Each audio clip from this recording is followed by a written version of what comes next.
disons, un double message. Le premier, c'est l'espoir de contribuer à leur donner envie de participer eux-mêmes à la vie politique, en votant, en militant s'ils en ont envie, en tout cas en s'informant. Et le deuxième, c'est que il n'y a pas de démocratie qui fonctionne bien sans une participation des plus jeunes. Et ça, c'est quelque chose qu'on a toujours pu observer. Alors la participation des plus jeunes n'est pas toujours la plus éclairée, ça dépend des circonstances et des sujets, mais elle est peut-être la plus indispensable. Et si j'ai pu y contribuer à la marge avec les lycéens qui étaient là, tant mieux.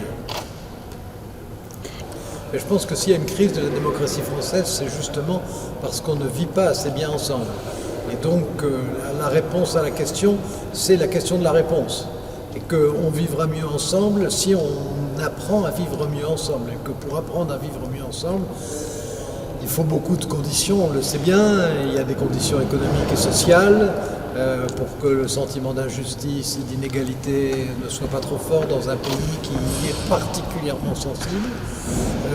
Il faut aussi qu'il y ait une capacité d'entraînement des responsables politiques par rapport aux citoyens, c'est-à-dire essayer de mobiliser sans passer par la démagogie. C'est un exercice difficile, mais qui a déjà été réussi en France à certains moments, et il n'y a pas de raison que ça ne recommence pas. Alors, le rôle de l'école était évidemment décisif.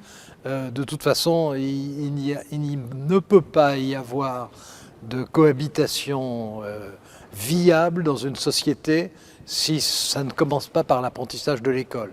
Il y a d'autres circonstances qui jouent, l'apprentissage qui est l'apprentissage civique, il y a l'apprentissage social, il y a l'apprentissage familial, il y a l'apprentissage professionnel, mais en réalité l'essentiel passe par l'école parce que c'est là où on est confronté aux autres dès le départ.